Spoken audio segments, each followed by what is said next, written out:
আসসালামু আলাইকুম, welcome to super English care. প্রিয় সহকর্মীবৃন্দ, আমরা জানি যে মাধ্যমিক এবং উচ্চ শিক্ষা অধিদপ্তর সম্প্রতি অর্থাৎ 9 জানুয়ারি 2024 খ্রিস্টাব্দে একটা নোটিশ দিয়েছে। সেই নোটিশটা কি দেখেন, নতুন কারিকুলাম বাস্তবায়নে শিক্ষা প্রতিষ্ঠানে মনিটরিং ও স্ব-উদ্যোগে ইন-হাউস প্রশিক্ষণ আয়োজন সংক্রান্ত। এখন আমি আজকে মূলত আলোচনা করব যে এই নোটিশটা অর্থাৎ এই বিজ্ঞপ্তিটা অথবা এই নির্দেশনাটা আমরা কিভাবে বাস্তবায়ন করতে পারি আর কেন দিয়েছে, এটা কিন্তু আমাদের এই জায়গায় লেখা রয়েছে। আমি আগে নোটিশটা পড়ব, তারপরে কিছু কথা বলবো। আশা করি যদি আপনারা আর কি শোনেন তাহলে মনে হয় একটু কাজে লাগবে। তাহলে এখন দেখি কি বলেছে নোটিশে। উপর্যুক্ত বিষয়ের প্রেক্ষিতে জানানো যাচ্ছে যে মাধ্যমিক ও উচ্চ শিক্ষা অধিদপ্তরের আওতাধীন মাধ্যমিক পর্যায়ে জাতীয় শিক্ষাক্রম রূপরেখা 2021 অনুযায়ী 2023 শিক্ষাবর্ষ হতে ষষ্ঠ এবং সপ্তম শ্রেণীতে নতুন কারিকুলাম বাস্তবায়ন হচ্ছে। তারই ধারাবাহিকতায় 2024 শিক্ষাবর্ষ হতে অষ্টম ও নবম শ্রেণীতে নতুন কারিকুলাম বাস্তবায়ন শুরু হয়েছে। নতুন কারিকুলাম বাস্তবায়নের লক্ষ্যে ইতিমধ্যে প্রতিটি শিক্ষা প্রতিষ্ঠানে বিষয়ভিত্তিক শিক্ষকগণ প্রশিক্ষণ গ্রহণ শেষ হয়েছে। নতুন কারিকুলাম যথাযথ বাস্তবায়নের লক্ষ্যে প্রত্যেক প্রতিষ্ঠান প্রধান তার প্রতিষ্ঠানে প্রশিক্ষণ গ্রহণকারী বিষয়ভিত্তিক শিক্ষকবৃন্দের সমন্বয়ে স্ব-উদ্যোগে ইন-হাউস প্রশিক্ষণের আয়োজন করবেন। এছাড়া প্রতিষ্ঠান প্রধান তার প্রতিষ্ঠানে বিষয়ভিত্তিক শিক্ষকবৃন্দ কর্তৃক গৃহীত প্রশিক্ষণ অনুযায়ী শিক্ষক সহায়িকা অনুসরণ করে শ্রেণী কার্যক্রম পরিচালনা করছেন কিনা তা মনিটরিং করবেন। উল্লিখিত কার্যক্রমসমূহ যথাযথভাবে বাস্তবায়নের জন্য নির্দেশক্রমে অনুরোধ করা হলো। অনুরোধক্রমে হচ্ছে দেখেন, S M. Ziaul Haider Henry sir, সহকারী পরিচালক, মাধ্যমিক 2।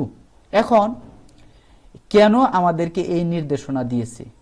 আমরা জানি যে আমরা সম্প্রতি অর্থাৎ জানুয়ারি মাসের আগে অর্থাৎ ডিসেম্বর মাসে আবার অনেক জায়গায় দেখা গেছে জানুয়ারি মাসেও প্রশিক্ষণ হয়েছে, আমরা সবাই গ্রহণ করেছি।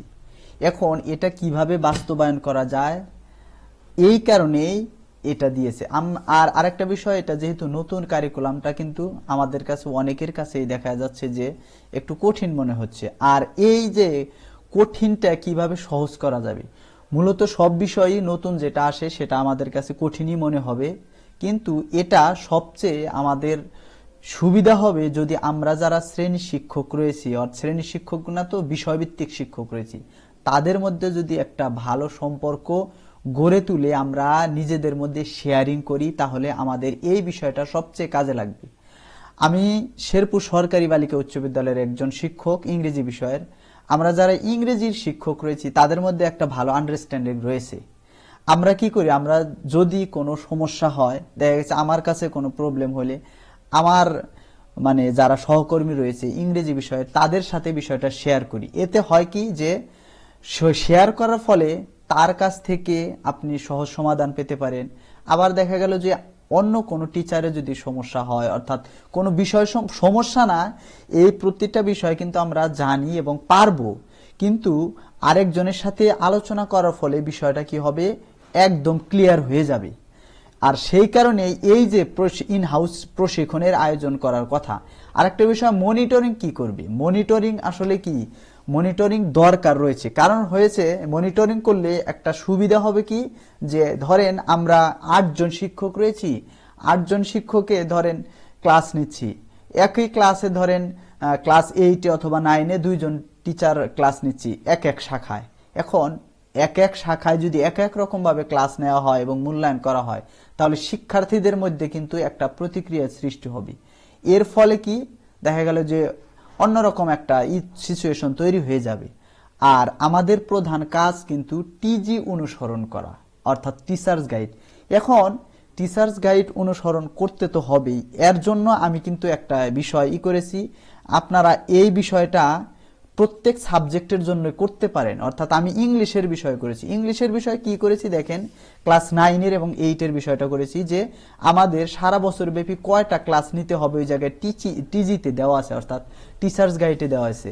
আর আমি করেছি যেহেতু আমি ইংরেজির টিচার, সেই অনুযায়ী প্রত্যেকটা মানে এক্সপিরিয়েন্স এবং অ্যাক্টিভিটি অনুযায়ী টিজি দেখে একটা ছক করেছি। এই ছকটার মাধ্যমে আমি যে সময় ক্লাসে যাই, এটা তো আমার কাছে থাকে, ধরেন সফট কপি থাকে, এতে সুবিধা হয় যে আপনি টিজি যদি নাও থাকে তাহলে আপনার দেখতে হবে 1.1 এই জায়গায় দেখেন যে অপিনিয়ন ম্যাটার্সে 9টা কি দিতে হবে, ক্লাস নিতে হবে, এরকম আমি সাজিয়েছি। আর এটা কিন্তু আমাদের টিজিতে দেওয়া আছে।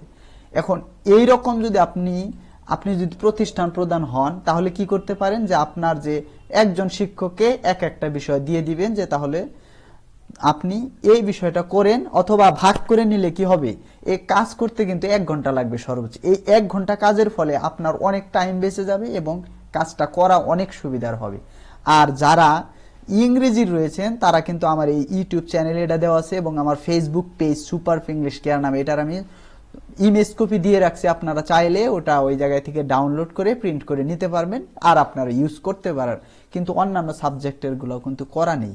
এটা করলে আমার মনে হয় অনেকটা কাজে লাগবে। আর এটার করলে আরো সুবিধা হচ্ছে আপনি কোন জায়গায়, অর্থাৎ কোন কোন কাজ রয়েছে, যেমন কিছু কাজ রয়েছে, এই যে ডিবেট রয়েছে, ওয়ার্কশপ রয়েছে ক্লাস 9 ইংরেজিতে, এটা সম্পর্কে আপনি যে প্রতিষ্ঠান প্রদান রয়েছে তাকে আপনি অবহিত করতে পারবেন যে স্যার আমার এই কাজ রয়েছে, আমার এই করতে হবে।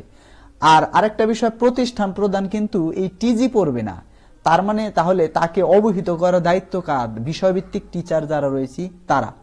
এখন আপনি যদি অবহিত না করেন, ধরেন আপনি এই জায়গায় দেওয়া আছে এই যে নেচার্স ট্যাপিস্ট্রি যে এক্সপিরিয়েন্স রয়েছে, এই জায়গায় 2.1 আমার কি করতে হবে, শিক্ষার্থীদেরকে প্রকৃতি দেখাতে নিয়ে যেতে হবে। এখন আপনি যদি হঠাৎ করে নিয়ে যান তাহলে কি একটা অন্যরকম প্রতিক্রিয়া হবে, হ্যাঁ আপনি কেন নিয়ে গেছেন, এরকম হতে পারে। সেই কারণে টিজি নির্দেশনা যারা আমরা প্রধান শিক্ষক রয়েছেন আপনারা, তারাও একটু মানে বিষয়ভিত্তিক শিক্ষকের কাছ থেকে বিষয়টা জেনে নেবেন যে কোন কোন কাজ রয়েছে। আর আমরা জানি নতুন কারিকুলাম কিন্তু কি, মানে যেহেতু একদম রিয়েল লাইফ সিচুয়েশন, অর্থাৎ মানে লার্নিং বাই ডুইং, কাজ করার মাধ্যমে শিখবে। সেই কারণে নেচারের যে অধ্যায় রয়েছে সে প্রকৃতি নিয়ে যাবে, ওই জায়গায় থেকে তারা কিছু জ্ঞান আহরণ করবে, এইরকম কিছু রয়েছে। আবার এই জায়গায় ডিবেট রয়েছে। তার মানে এইটা যদি প্রতিষ্ঠান প্রদান জানে তাহলে কি হবে, তিনি ওই রকম ভাবে প্রস্তুতি নেবেন এবং অন্যান্য টিচারও জানবেন। আরেকটা বিষয়, আমরা যারা বিষয় শিক্ষক রয়েছি তাদের আগে কি করতে হবে, নিজেদের প্রস্তুতি নিতে হবে। আপনি প্রস্তুতি ছাড়া কখনোই ভালো ক্লাস নিতে পারবেন না এই নতুন কারিকুলামে। আপনার আগের প্রস্তুতি বাদ আপনার নতুন কারিকুলাম অনুযায়ী টিজি দেখে আপনার প্রস্তুতিটা নিতে হবে। আর এটাই আমরা কি করতে পারি, যারা শ্রেণী শিক্ষক রয়েছি তারা সবাই মিলে এই কাজটা যদি করি তাহলে, আর মনিটরিং বলতে এই জায়গায় শেয়ারিং করলে আমাদের মনিটরিং হয়ে যাবে যে আপনি কি কি করতেছেন, আপনি কিভাবে মানে মূল্যায়ন করতেছেন, এটাও শেয়ার করলে কি হবে, এক ধরনের মনিটরিং কিন্তু হয়ে যাবে। আর অবশ্যই প্রতিষ্ঠান প্রদান সেটা দায়িত্ব থাকবেন। আর প্রতিষ্ঠান প্রদানের কাছে আমার অনুরোধ হচ্ছে, যারা এই ইগুলা বোঝে, যদি কোনো মাস্টার ট্রেনার থাকে তাহলে তো অবশ্যই আপনি সেই বিষয় ভিত্তিক শিক্ষক বৃন্দের জন্য আর কি সমন্বয় হিসাবে আপনি কাজ করবেন, সমন্বয়ক রাখবেন, কমিটির সমন্বয়ক রাখবেন এবং সে যাতে অন্যান্য টিচারদের হেল্প করে। আর আমরা যারা শিক্ষক রয়েছি, আমরা যদি নিজেদের মধ্যে কোনো মানে হিংসা না করি তাহলে আমাদের এই কারিকুলামটা বাস্তবায়ন আমি মনে করি সফলভাবে করা সম্ভব। এই কারিকুলাম বাস্তবায়ন কিন্তু আমাদের জন্য একটা চ্যালেঞ্জ, কারণ হচ্ছে আমরা শিক্ষকরা যদি প্রস্তুত না থাকি কখনোই এই কারিকুলাম বাস্তবায়ন করা সম্ভব নয়। আশা করি যে আমি যে কথাগুলো বললাম আপনাদের ভালো লাগতে পারে। যদি ভালো লেগে থাকে তাহলে অবশ্যই একটা কমেন্ট করবেন, এবং আর যাদের দরকার ওই শীটটা দরকার তারা ওই শীটটা আমার ফেসবুক পেজ থেকে ডাউনলোড করে নিয়ে নেবেন, আমি দুটোই দিয়ে দিয়েছি। আজকে এখানেই শেষ করতেছি। আরেকটা বিষয় শেষ করার আগে বলতেছি, আমার কারিকুলাম সম্পর্কে অনেক ভিডিও দেওয়া আছে এই চ্যানেলে, আপনি চাইলেও অন্যান্য ভিডিও দেখতে পারেন এবং দেখে আশা করি আপনার উপকার হবে। তাহলে আজকে এখানে শেষ করতেছি, এরপরে অন্য কোনো ভিডিও নিয়ে আসবো। সে পর্যন্ত ভালো থাকবেন। আসসালামু আলাইকুম।